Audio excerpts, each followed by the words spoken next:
Book 101 is all about the books that I read for the last 40 years. And today I Mm. have my special guest. He is my feature author of the month of July, award winning novelist with a deep interest in peace, no other than Mr. James Janko. Yes, good to be with you, Danielle. And yeah, my fourth novel, The Wire Walker, is going to be released in September 23rd. And it takes place primarily in Palestine, in Nablus, in the West Bank. Also, there are scenes in this novel that take place in Tel Aviv as well.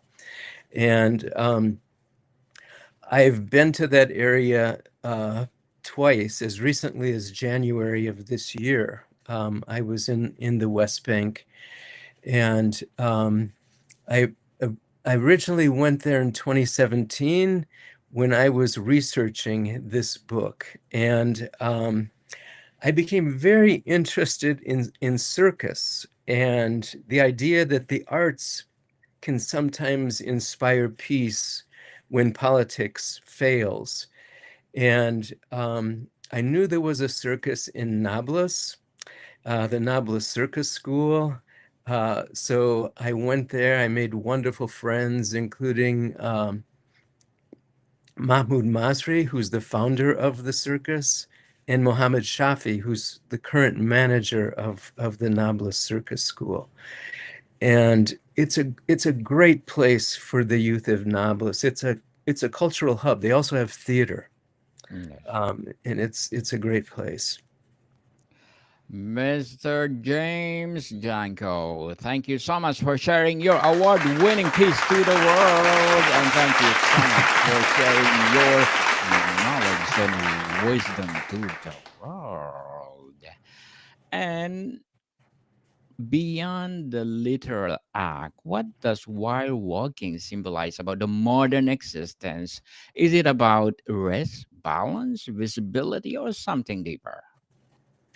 It's about all of those and more. The story primarily takes place in the Balata refugee camp in Nablus, and it's extremely crowded. There are 30,000 people approximately living in 1 square kilometer.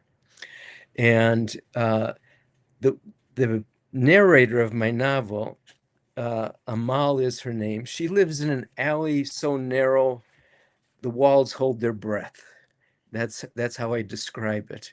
And I've walked down these alleys where you can reach out, and my arms are not long, but I can reach out and touch both walls.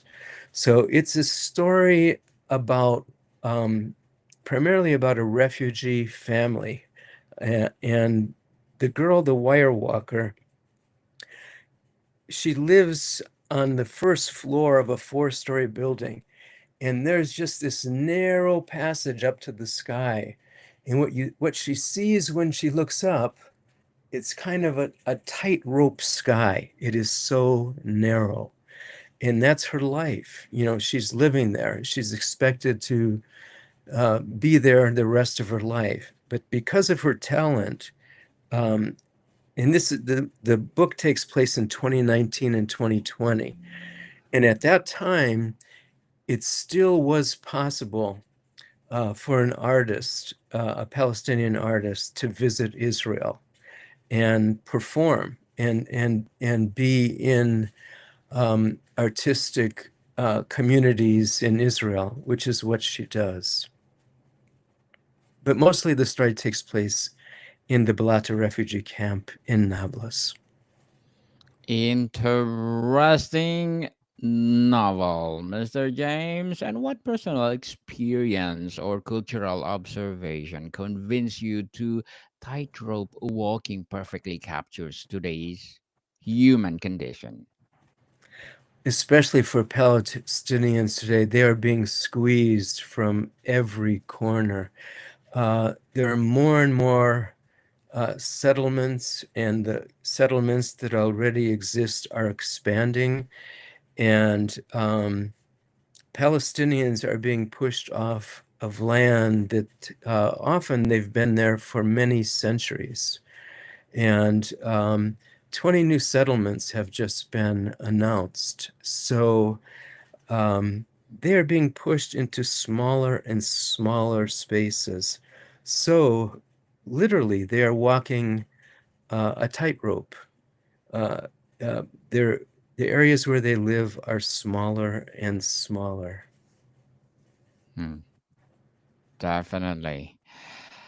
How does the book explore the tension between needing safety nets and the truth that true transformation often requires risking the fall? Uh, yes, this wire walker in my book usually does not have a safety net. When she performs and practices in Tel Aviv with a professional circus, she does. But in her own community, she does not have a safety net when she's in Palestine. Um, you know, I want you to know, Danielle, I have experience in war. I was a combat medic in the Vietnam War. I was with a platoon, and so I understand difficult situations, and I think in part through that experience, I was able to see into this other culture and this other person, the wire walker that I write about. But I think the, the first place where I started was my own war experience.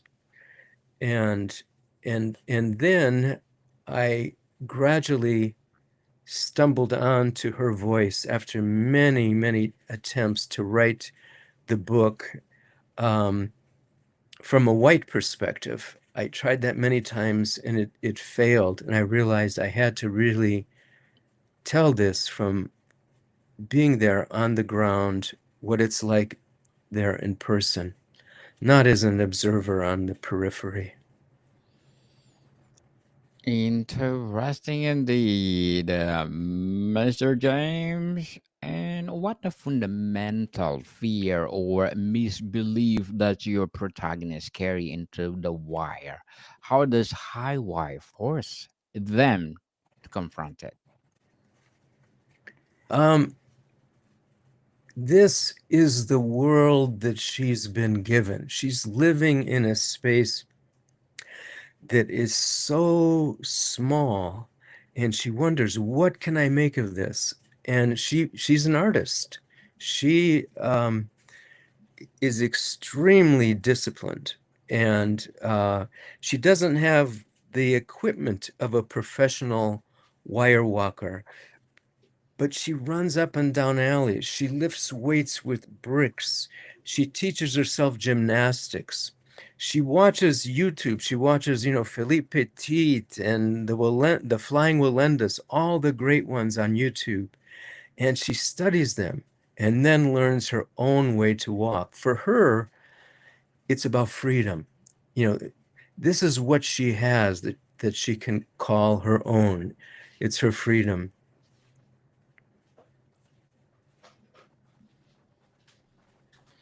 Well, truly, truly freedom, Mr. James. And is the antagonist a person, a system, or the protagonist's own psyche? How does this heighten the stakes? The protagonist often has her own life in danger. She doesn't have to be on a wire 100 feet in the air to experience danger. She experiences it every day.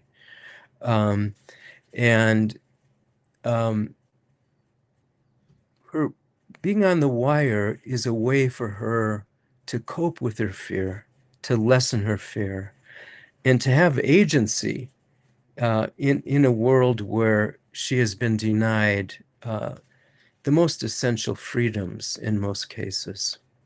But she forms a really delicate and beautiful friendship with a Jewish Israeli girl, a juggler, also in a circus. And they come together in Tel Aviv when they practice and perform together. And, this book I see it as a prequel. It takes place in 2019 and 2020 when conditions are so difficult in the West Bank, but they've only gotten worse and worse. And I see this book as a prequel um, to all that has unfolded since 2019, 2020. Mr. James, what techniques does the book offer for maintaining radical focus amidst of chaos? How can readers apply this daily overwhelm? Say, how can readers what? I missed that last part. How can readers apply this to a daily overwhelm? Yes. Well, I'll tell you, anyone who reads this book in its entirety is going to fall in love with the narrator. Her humanistic qualities, her kindness, her deep compassion. Um, I can guarantee that you read this book in its entirety, and you'll never forget the girl on the wire. Amal Tukan is her name, and never forget Palestine. And I hope also never give up on the idea of peace between Palestine and Israel. So yeah, that's what, if they can bring that into their daily lives, more kindness, more compassion, uh, healing through the arts. This is applicable. This can go into anyone's daily life and enrich that life. Mr. James, how do you reframe instability or mistakes mid-wire as necessary for growth, not failure? Yeah, she falls many, many times, and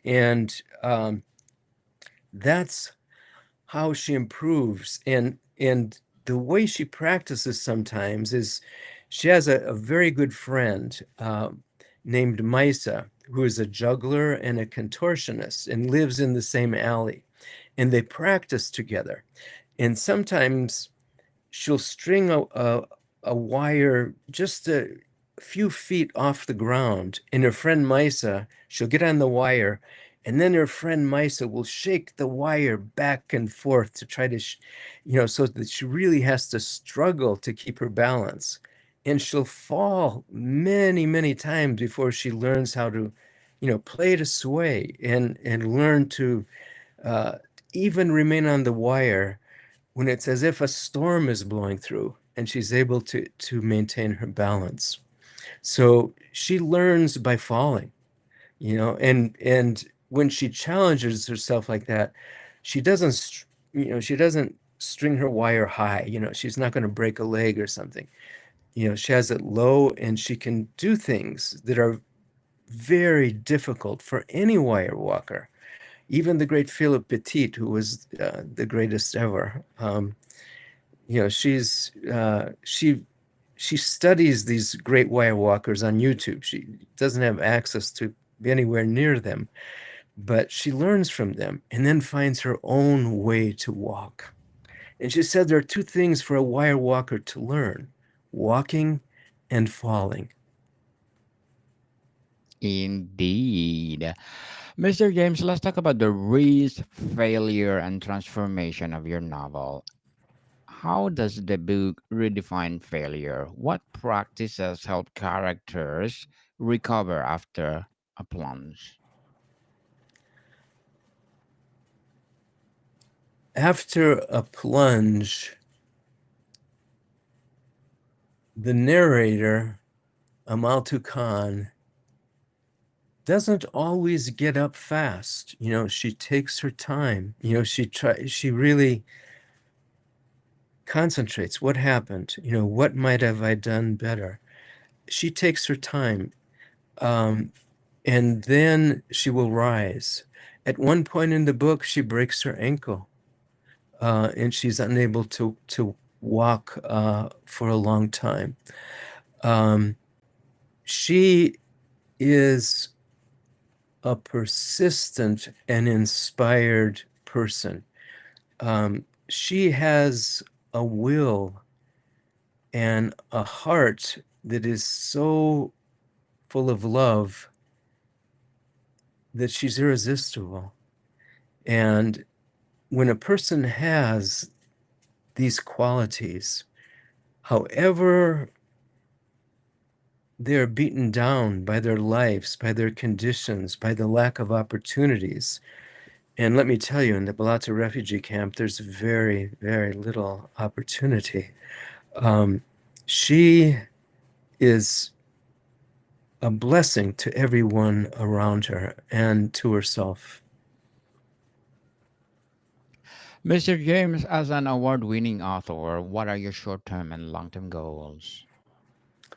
Um, my short-term goal is for this book to be read by many thousands of people, because I really believe, Danielle, that this, you know, uh, books can change lives. They can change how people see the world. And we need that so badly now. The arts, I think, are underestimated for their power to change consciousness, to bring about the really radical changes that we need uh, to attain peace. In my lifetime, I'm not a young man, and so my short-term goal is this book, along with many other great books about Palestine and Israel, that it has its place and it contributes. And long term, um, I want to write till I die. It's what I'm made to do. Yes. It's what and I feel like I've been writing for quite a few years now, and it's some people really have to write.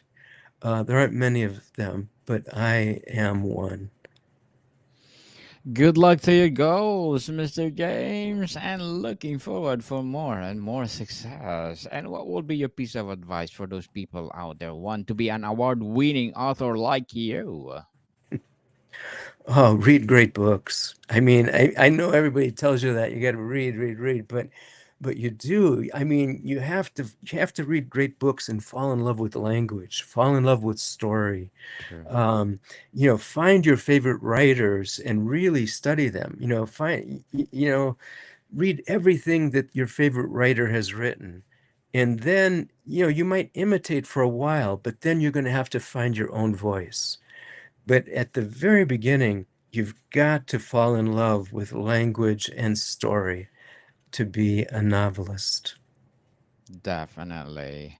And Mr. James, can you share your recommended book or books that influence your journey? And thank you for your advice.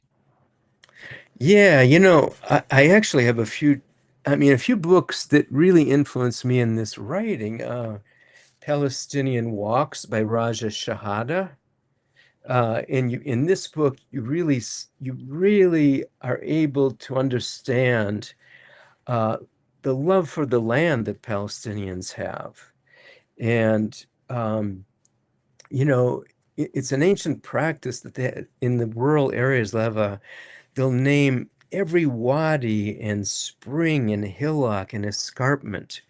Uh, they name everything in their area. And the love of the land is here.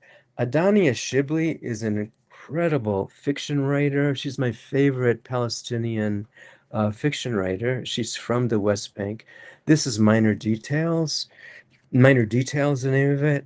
Uh, Classic, writers that I've read over and over for many, many years. Michael Ondaatje, he's Canadian, actually, born in Sri Lanka, but lived most of his life in Toronto.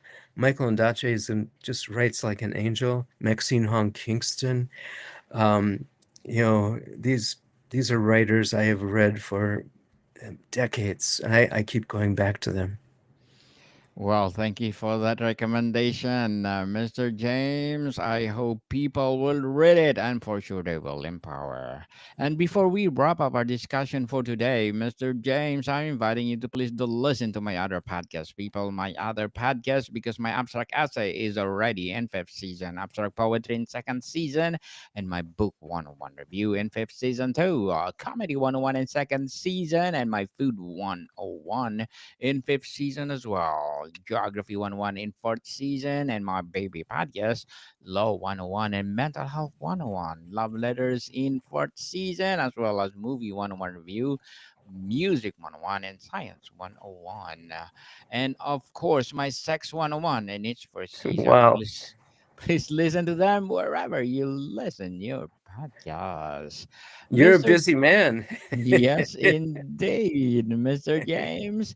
And what's one step you hope readers take after closing the book to walk their own wire with more courage? Oh, let me. I'll read the quote that prefaces the book is by Louis Mergin. It goes like this. Yes, go ahead. But let me see if using these words as a little plot of land and my life as a cornerstone, I can build you a center. So you bring your life, your words, and your life to everything you do. Mr. James Janko, my feature author of the month of July, award-winning author. Can you please invite our listeners to support all your books, your advocacy, or whatever projects that you are doing right now? Yeah, please. Yeah, this is the book that I'm promoting right now, The Wire Walker. Yes, thank you. Yes, people, when it will be published, Mr. James? It'll be released on September 23rd, and I'll be reading at City Lights Bookstore in San Francisco on that night. Awesome. Yes, people, let's support Mr. James Janko because if you support him, for sure, more and more and more empowering books, novels like this to come. So, Mr. James, thank you so much for your time. Thank you, Daniel. All right, I'll be in More touch. more to come, people. See you soon. Okay, bye bye.